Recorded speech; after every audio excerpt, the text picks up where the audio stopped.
नमस्कार दोस्तों, स्वागत है आपका आनंद अल्ट्रा क्लासेस में। आज मैं इससे पहले जो मैंने बताया था वो विद्युत विभव और इलेक्ट्रिक फील्ड यानी विद्युत क्षेत्र दोनों के बीच में संबंध के बारे में बताया था। ई बराबर बताया था मैंने -dV/dr, ये रिलेशन मैंने बताया था।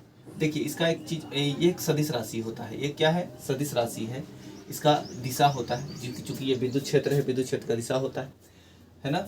और क्या कहते हैं, दूसरा विद्युत क्षेत्र एक ये सदिश राशि है। दूसरी बात, इसका जो बीमा है ये क्या कहते हैं, इसका एसआई मात्रा क्या होता है? वोल्ट पर मीटर। देखिए वोल्ट पर मीटर, याद रखिए विद्युत क्षेत्र का एक एसआई मात्रक वोल्ट पर मीटर भी होता है with the help of this formula, ठीक है।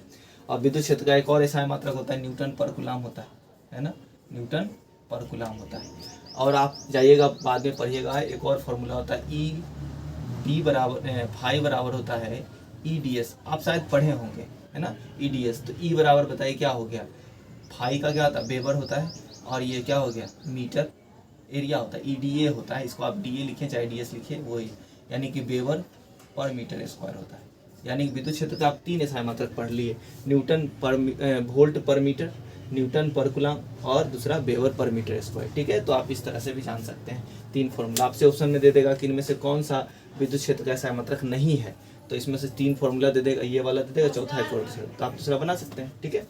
तो ये चीज़ आपने डिटेल में समझा था। इससे पहले मैंने 2 तरीका से इसको समझाया था। इसके बाद एक कॉन्सेप्ट आता है समविभवी तल। समविभवी तल उसको कहते हैं जहाँ पर देखिए इससे पता चलता है समविभवी मतलब सम मतलब बराबर, विभव मतलब विभव, जहाँ पर सारा विभव बराबर हो, यानी हर जगह जहाँ पर विभव सभी जगह समान हो उसे समविभवी तल कहते हैं। जैसे कहाँ बराबर होता है? तो बोला कि विद्युत क्षेत्र में खींचा गया वह पृष्ठ जहाँ प्रत्येक बिंदु पर विभव समान रहता है उसे समविभवी तल कहते हैं। मतलब कहना क्या कहना यह चाहता है कि विद्युत क्षेत्र में खींचा गया वह सतह। देखिए कैसे हम कहेंगे, ये मान लीजिए प्लस चार्ज है।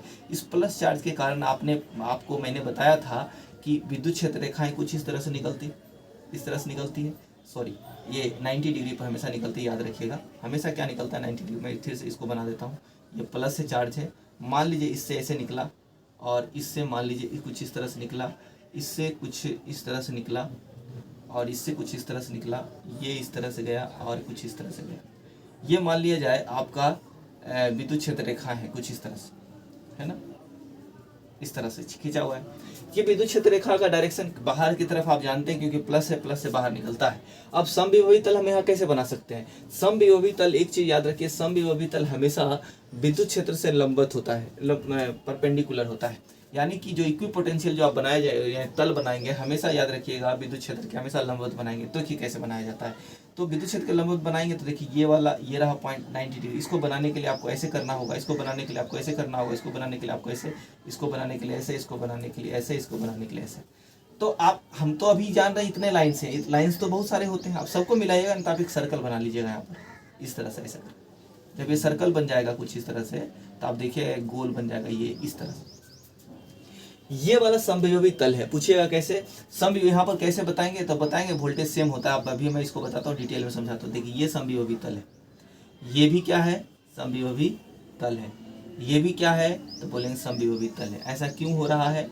क्योंकि हर जगह वोल्टेज सेम होता है। देखिए आपने क्या पढ़ा था, ये प्लस चार्ज यहाँ पर बीच में रखा हुआ है। मैं थोड़ा सा ब्लैक से डार्क कर देता हूँ। देखिए ये वाला मान लीजिए प्लस चार्ज रखा हुआ है, तो प्लस चार्ज के कारण आपने अपने पढ़ा, मान लिया जाए यहाँ पर इस जगह पर, तो इस जगह की डिस्टेंस मान लिए r है। अगर मान लिए डिस्टेंस r है तो बताइए ये जगह हर जगह डिस्टेंस r है, क्योंकि हर जगह का रेडियस सेम है। यानी इस वाले छोटा वाला सर्कल का, यहाँ से अगर मैं कहूँ ये रेडियस है, तो रेडियस है तो बताइए, तो क्यू आपको पता है, रेडियस पता है, तो फॉर्मूला आपको मैंने बताया था ना, 1/4 pi epsilon not into Q/r, ये है। और ये वोल्टेज है। अब देखिए आप बोलिएगा यहाँ पर, तो बोलेंगे यहाँ पर भी डिस्टेंस तो आ रही है, चार्ज वही है, तो बताइए वोल्टेज वही रह जाएगा। यहाँ पर तो बोलेंगे यहाँ पर भी चार्ज वही है, वोल्टेज वही है। यानी कि पूरा रेडियस में आप कहीं भी घूम जाइएगा तो विद्युत विभव जो होगा हर जगह सेम होगा। अगर विद्युत विभव सेम होगा तो उसको क्या कहते हैं? समविभवी तल। यानी इस वाले प्लेन को, ये लाइन है, ये वाला खींचाएगा। आप ये मत सोचिए कि सिर्फ एक ही है, क्योंकि विद्युत क्षेत्र रेखाएं जैसे बल्ब की रोशनी होती है चारों तरफ फैलती है, उधर ऊपर नीचे दाएं बाएं सब जगह, तो समविभवी तल का अगर उस पॉइंट से रेडियस की बात करूं, एक गोला खींच ले, फुटबॉल बना लीजिए, अगर वो फुटबॉल बना लीजिएगा तो एक प्रकार का क्या हुआ, सर एक सिलेंडर बन क्या कहते हैं सॉरी स्फेयर बन गया, गोला बन गया, और उस पॉइंट से बीच वाला चार्ज, ये बीच वाला चार्ज है, उस चार्ज से हर जगह वोल्टेज क्या होगा, सेम होगा। और अगर वो आप स्फेयर बना लिए तो उसके जस्ट ऊपर वाले में जाइएगा तो वहाँ पर भी डिस्टेंस बढ़ जाएगा, तो आपका डिस्टेंस बढ़ जाएगा तो बताइए यहाँ ये वाला वैल्यू बढ़ जाएगा तो बताइए वोल्टेज क्या होगा, घट जाएगा। तो जितना दूर हम जाते जाएंगे वोल्टेज घटता जाएगा, लेकिन एक तल मिलेगा, एक प्लेन मिलेगा, ये वाला प्लेन में बताइए, ये वाला प्लेन में वोल्टेज क्या होगा, सेम होगा, हर जगह सेम, क्योंकि रेडियस सेम है ना। उसी तरह से ये वाला डिस्टेंस में वोल्टेज सेम है तो हर जगह सेम है। तो हमको ये समझ में आता है कि इक्विपोटेंशियल इसको कहते हैं, यानी समविभवी तल उसको कहा जाता है जहां पर वोल्टेज क्या हो, हर जगह सेम हो, जहां पर वोल्टेज हर जगह सेम हो। तो बताइए इसके लिए यहाँ पर ये वाला समविभवी तल हो गया, ये वाला समविभवी तल हो गया, इस तरह से आप बता सकते हैं। ऐसा नहीं कि सिर्फ इस दोनों के बीच में यही दोनों है, नहीं, यहाँ इसमें बहुत सारे बन सकते हैं, मैंने आपको दिखने के लिए बनाया, इसमें बहुत सारे लाइन्स हो सकते हैं, है ना, सब समविभवी तल कहलाता है। मान लीजिए 10 वोल्ट है तो ये 9 वोल्ट होगा, ये 8 वोल्ट होगा, ये 7 वोल्ट, इसके बीच में हो ना 8.5 साढ़े 8, मतलब 8 और 9 के बीच में बहुत सारे वोल्टेज होते हैं, 1-1 इंच बढ़ेंगे तो 1-1 इंच मतलब उसी के अनुसार से वोल्ट बढ़ जाएगा। तो आपको ये समझ में आ जाना चाहिए कि समविभवी तल कहते हैं, हमेशा एक चीज याद रखिए कि समविभवी तल जो होता है, इक्विपोटेंशियल जो होता है, इक्विपोटेंशियल ऐसे करके लिखें, equipotential surface always perpendicular to the electric field line. एक चीज याद रखिए कि विद्युत विभव जो होता है, यानी विद्युत विभवी तल होता है, यानी समविभवी तल होते हैं, वो हमेशा विद्युत क्षेत्र के लंबवत होते हैं। आप हमेशा बनाइएगा विद्युत क्षेत्र के क्या होते हैं, लंबवत होते हैं। अब इस तरह से आपको समझ में आ गया चीज़ों को कैसे हम इसको डील करेंगे। अब इसको आप बहुत तरह से समझा सकते हैं। जैसे अगर मान लिया जाए कहीं अगर सिर्फ आपको विद्युत क्षेत्र रेखा दिया गया हुआ है, यानी कि आप अगर मान लीजिए कहीं पर समविभवी तल कुछ इस तरह से बना दिया गया है, तो आपसे पूछेगा कि बताइए कि इसका इलेक्ट्रिक फील्ड का रास्ता किधर होगा, तो बोलेंगे इलेक्ट्रिक फील्ड हमेशा समविभवी तल से ऐसा होता है, तो इस तरह का इलेक्ट्रिक फील्ड का डायरेक्शन होगा, यानी विद्युत क्षेत्र का डायरेक्शन ऐसा हो गया इलेक्ट्रिक फील्ड का, और पोटेंशियल का ये हो गया वोल्टेज, है ना। तो समविभवी तल और वोल्टेज हमेशा दोनों आपस में कैसा होता है, हमेशा याद रखिएगा लंबवत होता है, ठीक ना। तो इससे रिलेटेड क्वेश्चंस होंगे तो हम इसके ऊपर चर्चा करेंगे। इसके बाद आगे की ओर बढ़ते हैं। तो आगे की ओर बढ़ने से पहले एक चीज और समझते हैं, वो क्या है। जैसे यहाँ पर मैंने लिखा है विद्युत स्थितिज ऊर्जा, और यहाँ मैंने लिखा सिस्टम और निकाय, है ना। निकाय को ही इंग्लिश में सिस्टम कहते हैं। देखिए किसी भी सिस्टम का एनर्जी क्या होता है, पोटेंशियल एनर्जी किसको कहते हैं। तो देखिए सिस्टम कभी भी बनता है ना तो 2 पार्टिकल से, एक पार्टिकल से सिस्टम नहीं बनता। सिस्टम में निकाय बनाने के लिए मुझे मिनिमम 2 पार्टिकल चाहिए, और एक सिस्टम से एक पार्टिकल से सिस्टम नहीं बनता। तो सिस्टम मतलब निकाय बनाने के लिए मुझे पोटेंशियल एनर्जी की जरूरत पड़ती है।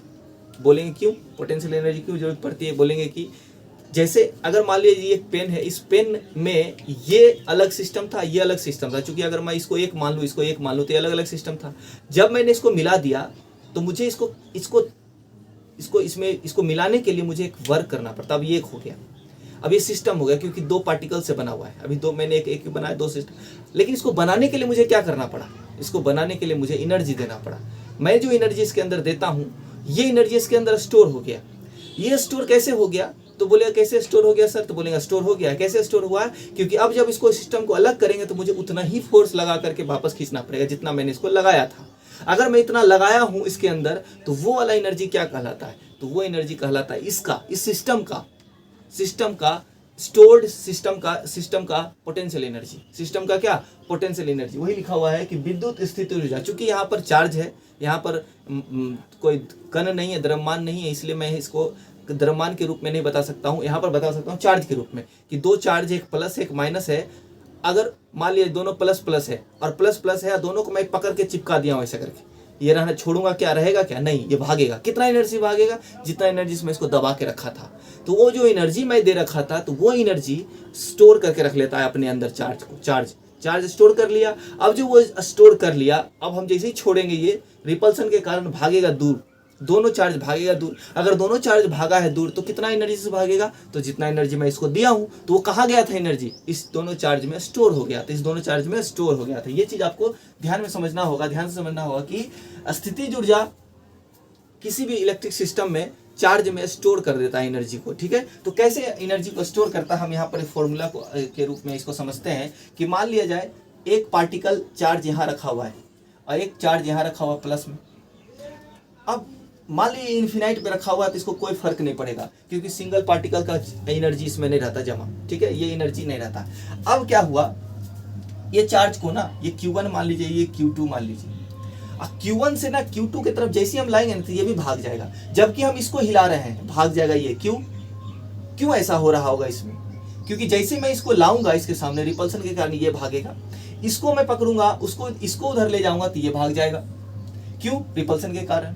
मैं एनर्जी इसको दे रहा हूं, इसमें एनर्जी आ रहा है, देखिए मैं इसको इधर ले जाऊंगा तो ये भाग जाएगा, इसको मैं इधर ले आ रहा हूं तो ये भाग।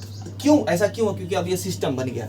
जैसे मैं इसके नजदीक ले आऊंगा तो अब ये दो सिस्टम बन गया। जैसे हमारे घर में पिताजी कमा के लाते हैं, पैसा कमा के लाते हैं, तो खर्च करने वाले कितने लोग हैं, खर्च करने वाले हमारे हम हैं, हमारे बहन हैं, हमारी माता हैं, ये हमारे क्या करते हैं, पैसा खर्च करती है। तो खर्च किसका पैसा हो रहा है, खर्च हो रहा है सिर्फ पूरे सिस्टम का, पूरे घर का। मतलब एनर्जी ला रहे हैं हमारे पिताजी कमा करके, लेकिन खर्च करने वाले लोग कितने हैं, बहुत सारे। वो अगर कोई एक सिस्टम से निकलता है, अगर वहां से कोई भी आदमी, तो एनर्जी खर्च करेगा किसका, उनका पिताजी। काम किया गया किसी और के द्वारा, एनर्जी कोई और ले रहा है। जैसे अभी मैं इसके द्वारा मैं इसको ही लेके जा रहा हूँ, इसके पास ले जा रहा हूँ, तो भाग कौन रहा है, ये एनर्जी लेके जा रहा है। किसका एनर्जी, इसका एनर्जी। तो उसी तरह से आपको समझ में आना चाहिए कि सिस्टम का एनर्जी क्या होता है कि दो चार्ज अगर बहुत नजदीक रख देते हैं तो वो जो नजदीक लाने में जो हमको वर्क करना पड़ता है, जो काम करते हैं, वो एनर्जी इस दोनों चार्ज में स्टोर हो जाता है। वही स्टोर एनर्जी कहलाता है सिस्टम का स्थितिज ऊर्जा या विद्युत स्थितिज ऊर्जा किसी भी निकाय का। तो हम फिजिक्स में दो चार्ज सिस्टम, पहले दो को चार्ज के लिए देखते हैं, फिर 3 है, फिर 4 है, 5 है, वैसे करके बहुत सारे चार्ज के कारण भी एनर्जी स्टोर होता है। अगर मान लिया 50 चार्ज रख दिया, 50 चार्ज को मैंने दबा करके एक रख दिया, अब मैं 50 चार्ज में एक चार्ज को छोड़ देता हूं तो एक चार्ज कितना तेजी से भागेगा कि सारा की एनर्जी अपने अनुसार से लेकर भाग जाएगा। वो इतना तेजी से भागेगा कि कुछ कहने का नहीं। उसी तरह से दूसरा को लेकर छोड़ा, दूसरा भी भागेगा तेजी में, क्यों, रिपल्सन के कारण भागेगा। जितना एनर्जी से भागे, जितना लेके जाए उसी से अनुसार अपना एनर्जी लेकर भागेगा। तो आपको ये समझ में आ जाना चाहिए कि जब दो चार्ज को हम ले आएंगे तो वो एनर्जी स्टोर हो जाएगा। तो वो कितना होगा, देखिए सबसे पहले इसका कैलकुलेशन कैसे करते हैं। तो यहाँ से मैंने ये वाला डिस्टेंस को मैंने माप लिया, मान के चला ये R है, ठीक है, R डिस्टेंस है। तो बताइए यहाँ से यहाँ तक के लिए एनर्जी के लिए क्या फॉर्मूला होता है, आप एनर्जी के लिए कैसे बताइएगा, तो W वर्क, याद रखिए वर्क ही करना पड़ता है। तो आप जानते हैं फोर्स इनटू क्या होता है, डिस्प्लेसमेंट, या dx लिख दीजिए या कुछ लिख दीजिए, dx लिख दीजिए, वर्क। तो फोर्स इंटू डिस्प्लेसमेंट लिखिएगा तो इसको यहाँ से यहाँ तक लाइएगा तो आपको कोई काम करना पड़ेगा। तो बोलेंगे हाँ काम करना पड़ेगा, कितना काम करना पड़ेगा, तो बोलेंगे कि ये दोनों डिस्टेंस है, इस दोनों के बीच में फोर्स लगेगा। इसको मान लीजिए किला पर बांध दिए, तो वो किला गड़ दिए, गड़ करके चार्ज को बांध दिए, तो ये भागेगा कि नहीं, अब एनर्जी इसके अंदर स्टोर हो जाएगा। इसको पकड़ के लाएंगे, ये समझ लीजिएगा स्प्रिंग हो गया ये, अब इसको दबा के लाएंगे, छोड़ेंगे, भागेगा तेजी से। क्यों, इसको बांध दिए हैं। अब अगर हम इसको बांधते तो इसको इधर से ले जाते पकड़ करके, तो हमको इधर भाग जाता चार्ज, ठीक है, भागता। तो उसी तरह से F इंटू dx, अब हम इसको इधर ले आएंगे, इधर भागेगा तो इसमें माइनस लगा देंगे हम, तो माइनस लगा देते हैं। तो आपको मैंने ये वाला चीज ना फॉर्मूला मैंने बताया था, आप सुने हो, आप जानते होंगे कि टोटल जो वर्क हुआ होगा तो वर्क बराबर आपने पढ़ा होगा फोर्स बताइए क्या लगेगा, 1/4 pi epsilon not into Q1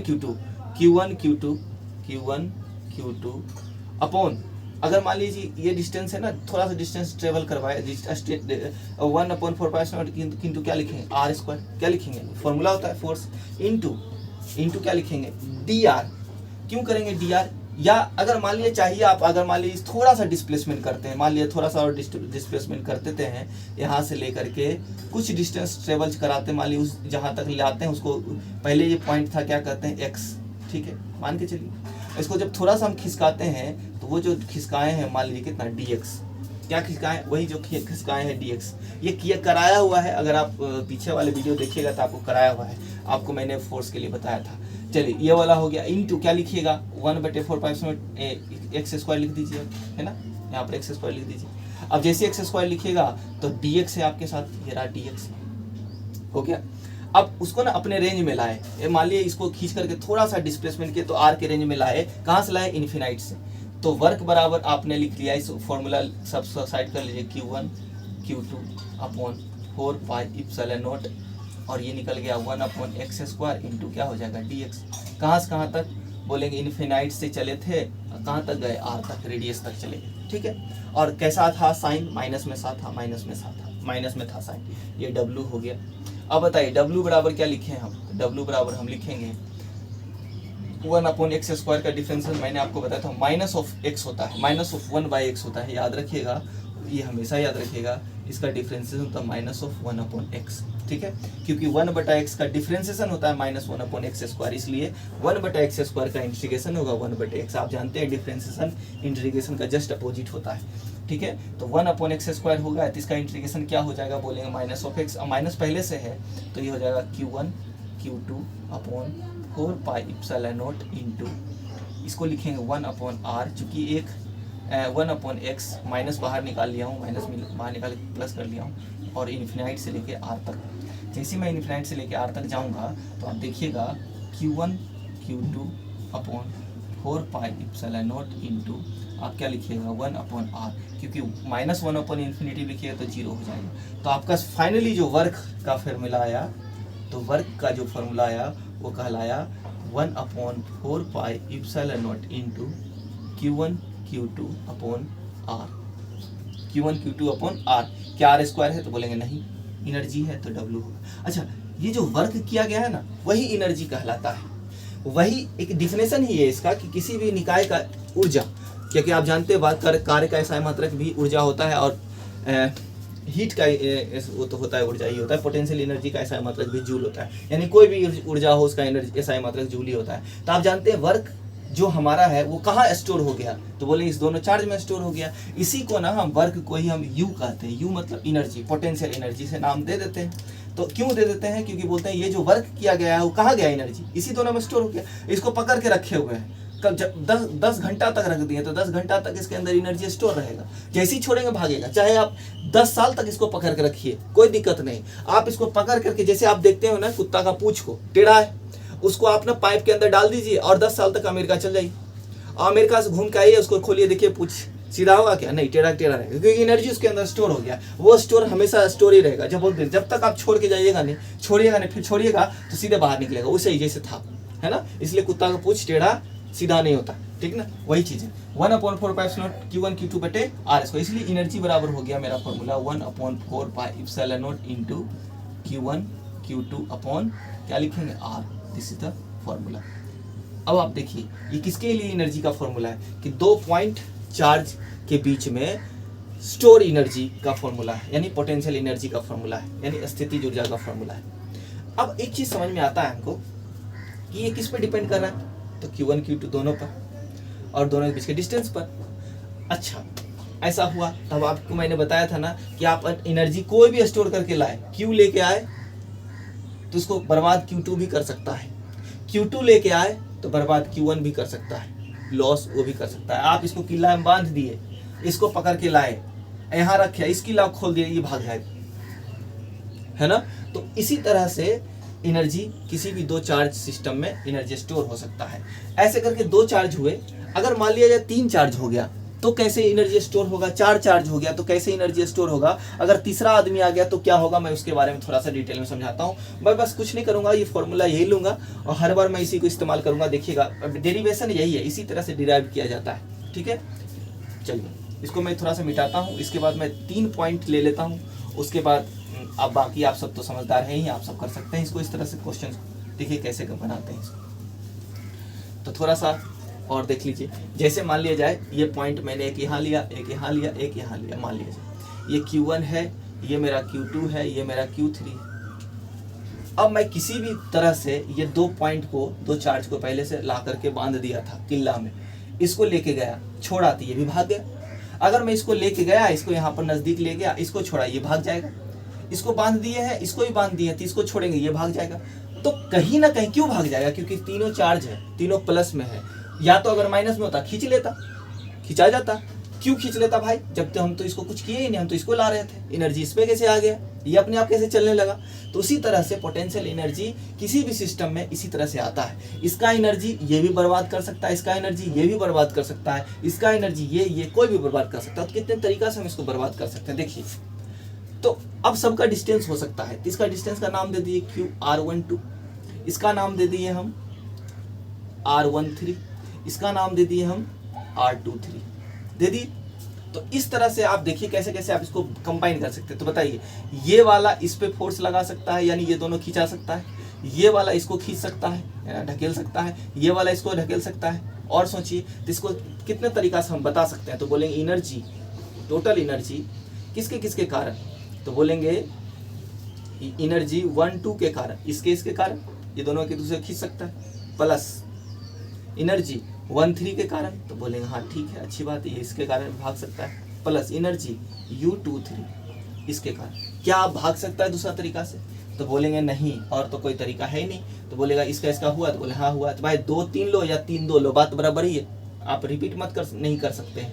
R13 लीजिए या 3 1 लीजिए, तो बात बराबर है ना। तो आप 3 तरीका से आप इसको बना सकते हैं एनर्जी को। अब आप सोचिए 1 अपॉन क्या लिखिएगा, 4 पाई एप्सिलॉन नॉट सब में रहता है ना।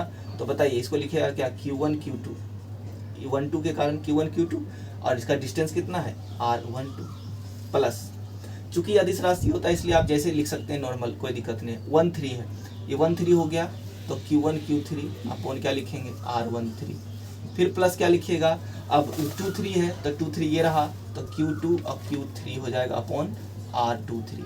ये देखिए सिंपल है ना। तो इस तरह से आप U के लिए बना सकते हैं। अब बोलिएगा 4 गो रहेगा तो किसके लिए क्या करेंगे, देखिए रहा 4 गो, ये Q1 Q2 Q3 Q4, तो बोलिएगा इसमें तो लंबा बन जाएगा सर, तो बोलेंगे बना लीजिए कोई दिक्कत नहीं, बनना तो पड़ेगा ही, बनाना तो पड़ेगा ही इस तरह से। तो बताइए इसके लिए जो नाम होगा इसका R13, इसके लिए जो नाम होगा इसका क्या लिखेंगे R24, इसके लिए जो नाम होगा R23, इसके लिए जो नाम होगा R12, इसके लिए जो नाम होगा R14, इसके लिए जो नाम होगा R43, ऐसा करके बना सकते हैं। तो इस तरह से नामाकरण कर दिए तो आपको पता कैसे चलेगा सबका नाम, तो सब लिखेंगे U बराबर लिख लीजिए U12 प्लस U13 होगा, प्लस U14 होगा, 1 से सबको कनेक्ट कर दीजिए, 1 2 1 3 1 4 हो गया, प्लस अब 2 से चलिए, 2 1 तो हो रखा है, 1 2 हो रखा है, तो 2 3, तो 2 3 नहीं हुआ है, प्लस 2 4 नहीं हुआ है, तो 2 4 के साथ हो जाएगा। अब बताइए 2 1 तो नहीं होने वाला, तो 3 के साथ देखते हैं, तो U3 का 4 के साथ हुआ है, तो बोले नहीं हुआ है, तो U3 का 4 के साथ कर लीजिए, U3 का 1 के साथ हुआ है, तो बोले हाँ 3 1 है रहा। और बताइए, तो 1 2 3 4 5 6 तरीका से आप इसको बना सकते हैं। अब बाकी इस तरह से लिख सकते हैं नॉर्मल। अब आप सोचिए 5 दे देगा 6 दे देगा, आप ऐसे कैसे लिखिएगा, इतना तरह के नहीं लिखने के, इस तरह का ना लिखें, इसलिए एक फॉर्मूला होता है इसका, n इंटू n-3/2 होता है। ये होता है टर्म, तरीका, कितने तरीके, नंबर ऑफ वे लिख सकते हो आप, नंबर ऑफ वे क्या कि मतलब कितना हम टर्म चुन सकते हैं, इस तरह से कितने बनेगा। आपको याद नहीं, एक छूट गया तो क्या कीजिएगा, आपको ये फॉर्मूला से आपको बता सकता है। जैसे देखिए अभी 3 था, तो 3 के लिए कितना बना, तो n माइनस शायद n इंटू n प्लस 1 होता है, शायद n प्लस 1 होता है, n into n plus 1 formula बना लीजिए ना। 3 है ना, 3 में 3 बना, तो देखिए 3 रखेंगे हम, तो अब देखिए 3 n माइनस 1 ही होता है सर। देखिए 3 रखिएगा, तो n के जगह 3 को चार्ज है, तो 3 चार्ज रखिएगा, तो 3 इंटू 3 में से 2 गया, 2/2, 2 से 2 कट जाएगा, बच जाएगा 3। देखिए बन गया। अच्छा 2 के लिए था क्या, तो बोलेंगे 2 के लिए देखते हैं ना, तो 2 रखेंगे गुने 2 माइनस 1/2, तो देखिए 2 से 2 कट जाता था, तो 2 में से क्या, 1 आप जानते थे, 2 में से 1 ही बार लिखाया था, याद है, चार्ज के लिए फॉर्मूला, 2 चार्ज के लिए। 5 है तो 5 के लिए देखिए कितना, 1 2 3 4 5 6 होना है, 4 है ना, तो देखते 4 के लिए 6 होता है कि नहीं, तो 4 लिखेंगे, 4 माइनस 1 3 लिखेंगे, अपॉन 2 लिखेंगे, तो 2 से 2 कैंसिल, 3 दूनी 6, देखिए हो रहा है क्या। तो इस तरह से आप फॉर्मूला बना सकते हैं। आप कितने भी चार्ज दे दे नॉर्मल, आप देखिए आप 4 को चार्ज दिया है, 5 चार्ज दिया है, आप क्या कीजिएगा, रख दीजिएगा, और सबका 1 2 1 3 1 4 2 3 2 4 2 3 2 ऐसे करके आप बना सकते हैं। और जितना आप इसको आप क्वेश्चन बहुत आसान होता है इसमें बनाने के लिए, तो आराम से क्वेश्चन, मैं इसका सेशन लूँगा एक क्वेश्चन का, क्वेश्चन लेकर के आपको क्वेश्चन को बताऊंगा सारा इस पे रिलेटेड क्या होता है, कैसे होता है। तो आपको समझ में आ गया होगा पोटेंशियल एनर्जी क्या होता है किसी भी सिस्टम का, चाहे वो सिस्टम इलेक्ट्रिकल हो, चाहे वो सिस्टम क्या कहते हैं मैकेनिकल हो। मैकेनिकल का मतलब होता है जैसे कोई भी सिस्टम हम बनाना चाह रहे हैं, जैसे मान लीजिए हम ईंट बनाए हैं, ईंट को बनाते समय जैसे ईंट होता है ना, जिस तरह से आप सीमेंट का या मिट्टी का जो ईंट होता है उस ईंट को आप कैसे बनाते हैं, तो उस ईंट को भी उसी तरह से हर एक पार्टिकल को, एक पार्टिकल छोटा छोटा पार्टिकल्स को हम जोड़ते जाते हैं, जोड़ने में हमें एनर्जी लगता है, वो एनर्जी उसके अंदर जमा होता है। वही एनर्जी को हमको मार मार कर फिर हम एक एक कण को अलग अलग करते हैं, क्योंकि हमको तोड़ने के लिए मुझे फिर से एनर्जी लगेगा। क्यों? क्योंकि भाई एनर्जी उसके अंदर स्टोर हो गया है, अब उतना एनर्जी आपको देना पड़ेगा, निकालना पड़ेगा वापस, है ना। तो इस तरह से एनर्जी को हम फिजिक्स में भी क्या कहते हैं, इलेक्ट्रोस्टैटिक्स में भी समझते हैं और आपको मैकेनिक्स में जहाँ भी समझते हैं। तो इसके बारे में आज इतना ही क्लास रहने देते हैं और बाकी मिलते हैं नेक्स्ट क्लास। और आपको पता चल गया समविभवी तल क्या होता है, इसके बारे में बता दिए, बाकी मिलते हैं नेक्स्ट क्लास में। धन्यवाद।